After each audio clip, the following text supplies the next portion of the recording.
A grand slam in the eighth, and the Giants have busted it wide open. Now, back to Willard and Dibs on 95.7 The Game. That was Adam Amin on Fox from the San Diego series. Look, it's only 10 games in. I'm not blowing on the back of my fingernails at all. That would be stupid. I'm just expressing excitement.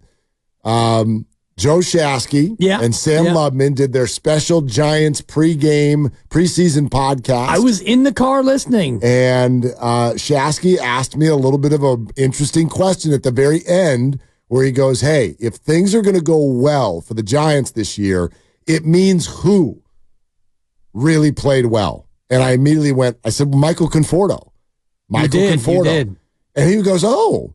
And I think he was waiting for me to say one of the new guys. And I'm like, look, we'll see who they are, and we know who all of these guys are. But that was my feeling, was based on injuries and platoon, Giants fans didn't really get a chance to see what this guy can do. And my hope is that now that he's got left field solidified, he would do that this year. We're off to a good start. And here he is. Do you sufficiently feel buttered up now, Michael? Yeah, it's quite the way to bring me on. I appreciate that. It was a long way for him to go to take credit for your early success. That's right. Yeah, absolutely. I mean, I don't care who gets the credit. It's a good start so far. So. We will give you some. More games, though. Yeah, exactly. Yeah, exactly. And we'll get to all of that. But first, how you doing? We noticed you're not in the lineup tonight. Bob Melvin said nothing, no big deal, but like a little bit of a side thing. So how you doing? I'm good. It's to me, it's a non-issue.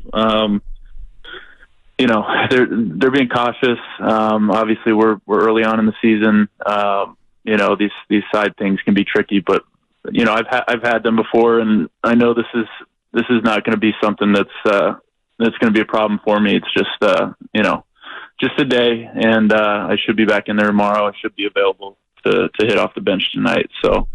I'm feeling good. All good. Yeah, you're feeling good because you're playing well. You got the 3 home runs so far early on in the season. What does it feel like when you're in there in the batter's box and it seems like things are going well and you're playing well and you're hitting well? What's that feeling like when you step in there with that level of confidence? I mean, it's pretty great feeling. It's definitely a better start than last year. It just feels good to be, I'm kind of locked into that position in left, like you guys were saying. I'm feeling like, I can get into a rhythm, I can get into a routine, understanding, if they're warming somebody up, I'm going to get a chance to face them. And, it's definitely a good feeling being a guy who's done that before. And, just all the adjustments we've been working on and trying to make in the off season are kind of coming together right at the perfect time. And, so it's been a pretty good start for me personally. Michael Conforto with us here on Willard and Dibs, 95.7 The Game. I'd love to hear more about that, Michael. Like what, and not just for you, for this whole team, what are the differences in approach this year versus last year? Well, I guess there's a few of them, a few big ones. This year we really want to come through in those big situations. It's been one of the first things that we talked about as a team is situational hitting, being selfless, being okay with moving a guy over. You get a runner on first base, second base, moving that guy in a scoring position, moving him to third base with less than 2 outs, and then being able to pass the baton to somebody who's going to get the job done. You have faith in the guy behind you. And, we kept track of that during spring. We got a lot better as the spring went on. So far in this season, when we've gotten the guys on, we've done a really good job.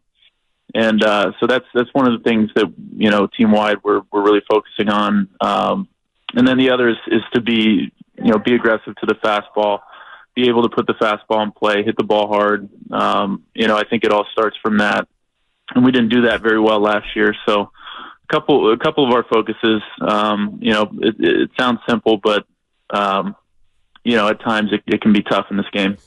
Michael, I'd love to hear more also just about the sort of strategic way that everything is built. And look, some of it's obvious. I'm not asking you to take shots at anybody who's not here anymore, but what does it do for you guys that there is more, it's more solidified? What your role is?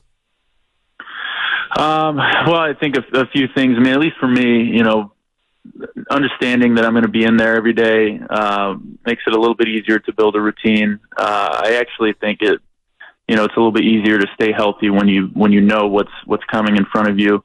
The off days are great. The platoon days, in theory, they keep you off your feet.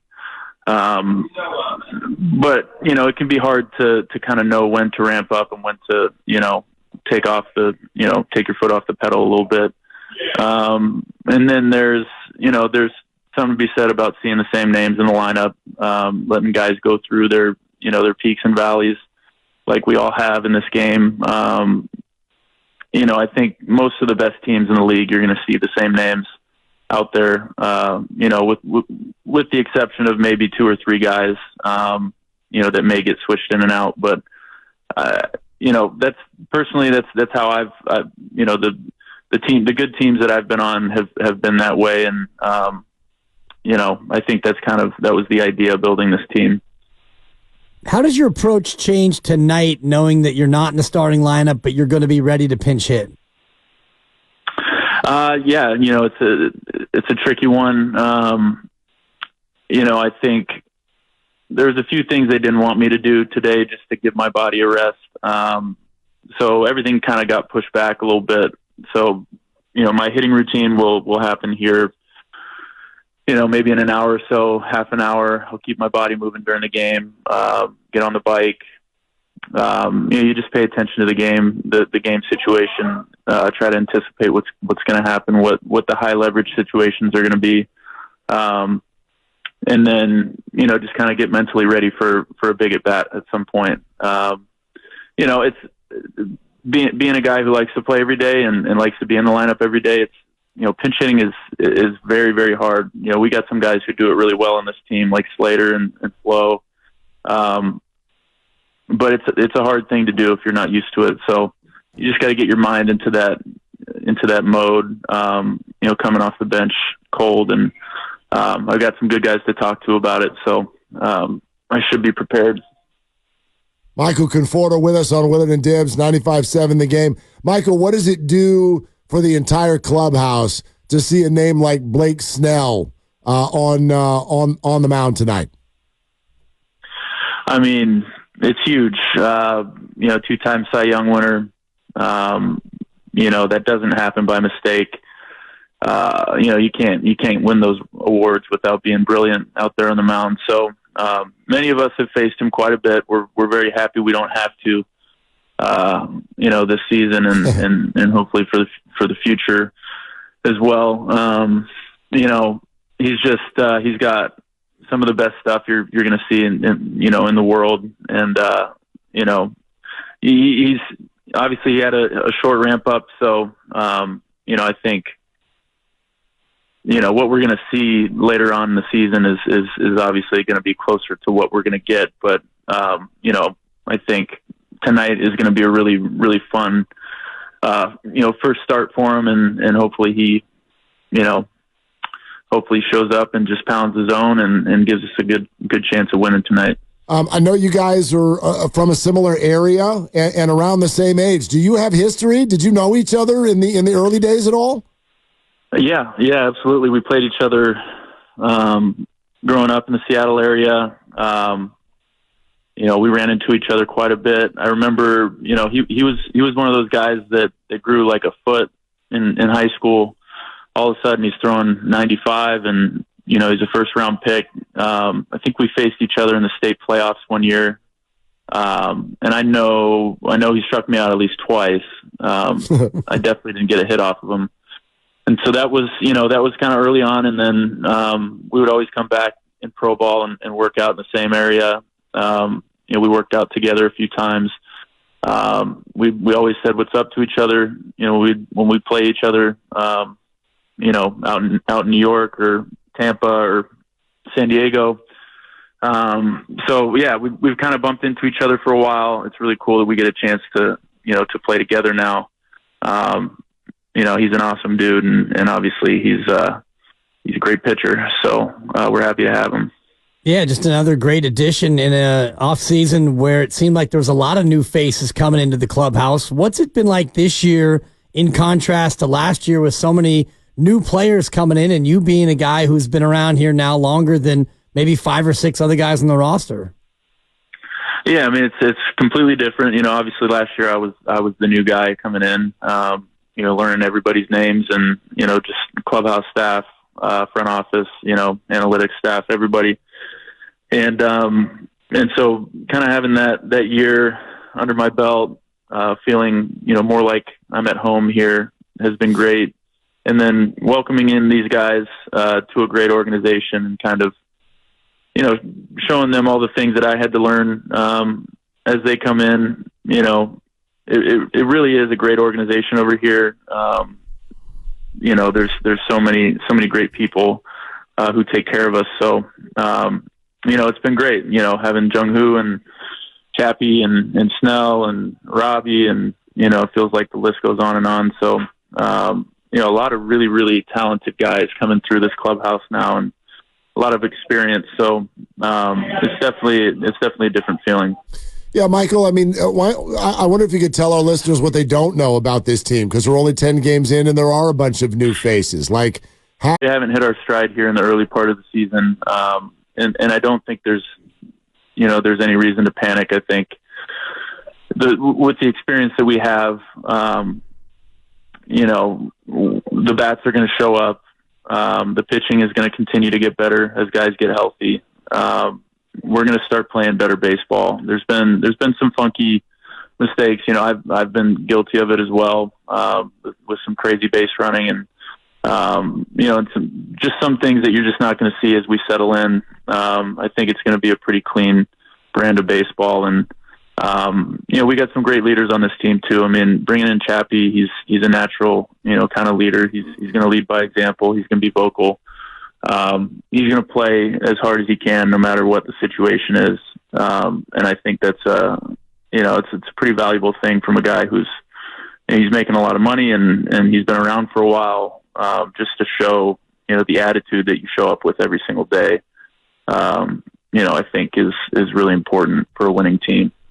Not to dwell on maybe the only negative you've had all year, but I did want to ask you about the base running, because you're on second, it's a wild pitch, and you bolt for third, and you take that big turnaround third, and your eyes get big, and you're thinking, I might be able to. Oh, no. And then at what point do you realize that maybe it was an ill-fated decision to try for that extra 90 feet? Well, I think you ran that down exactly how it happened in my head. Obviously we're trying to get some offense going. I think I'm going to beat him to the plate and just completely misjudged it. I think it was just over aggression. I was just being,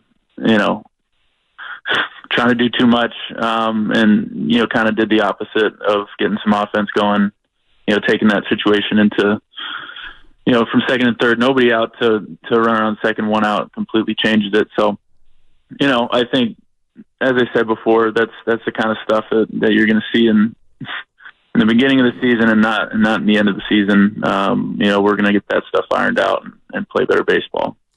All right, Michael, time for an internet fact check. Is your nickname actually Scooter? Do people use that? That was more of like a rookie nickname from, like kind of one of those things where they say, "What's your nickname?" and you tell them, and they say, "No, you're going to be what we call you," that kind of thing. Okay. So it's not necessarily one that's chosen by me, but it doesn't matter to me. Well, what do the guys call you? Because we know that nobody in baseball it's not like anybody's like, "Hi, Michael, welcome to Oracle Park today." Like, what do they call you? Anything from Big Mike, Mikey, Forto, 40, Forts. I mean, there's a million of them. But yeah, you're right. Nobody actually calls you Michael. So Yeah, that's just not baseball. yeah, exactly. Yeah. Is there anyone you prefer over the others? Or, I mean, I can't imagine that a 31-year-old man is called Scooter much anymore. Yeah, that doesn't happen very often. Definitely not over here. So, I'm pretty, I don't really care, to be honest. I mean, Yeah. My dad's Mike, so Mike is always a good one for me. Doesn't matter to me as long as it's not Scooter. Yeah, there you go. All right. I'm glad we got that straight. Michael Conforto with us here on Willard and Dibs. You're listening to 95.7 The Game, KGMZ FM and HD1 San Francisco. Always live on the free Odyssey app, Twitch, and YouTube, powered by First NorCal Credit Union. Michael, also, but before you go, just now that this is your second year here, what has been your impression and reaction of being here for a while and living in the Bay Area? I have nothing but good to say about my experiences. Aside from a rough second half of the year last year, I really enjoyed living in the Bay Area. I enjoyed coming to the ballpark every day. Enjoyed the experience I had, with the fan base. Just the people in this organization are great people. There's really not anything I can look back on and say that, was a negative experience. So, that was my message to the guys that, that were thinking about coming to sign here and play here. When I did get a chance to say what my experience was, I would just tell them they wouldn't be disappointed and we're committed to winning and that they're going to really enjoy being in the Bay Area. So, all good for me. So fair to say that you'd be open to staying here beyond this year? Yeah, of course. I definitely would. That sounds like a great option to me. We'll see how everything plays out this year and hopefully we make a strong push at this thing and go, get the ultimate prize and we can take care of any of that stuff, once the season's over. Michael, do you know about the whole left field thing? Like the fact that since Barry Bonds, they've not had the same starting left fielder on opening day, like 2 years in a row. It's been a different guy every single year. Did anyone mention that to you this year when you started? Yeah, I've heard that quite often actually. I've been asked that. I mean it's crazy. I mean that's an absolutely crazy streak of different left fielders, but I don't always know what to say about that. So I'd love to snap the streak. Yeah, yeah. But it's kind of out of my hands a little bit. Just kind of. My business is on the field, and hopefully everything will take care of itself after that. Yeah, keep hitting grand slams, and I think we could find a spot for you out there in 2025. No doubt. Yeah. All right, my man. Hit it in the water as a pinch hitter in the 8th inning tonight, okay? All right. That sounds like a good plan to me. Okay, Done. perfect. All right. We'll look forward to that. Thanks, Michael. That was fun. Yeah, no problem. Yeah.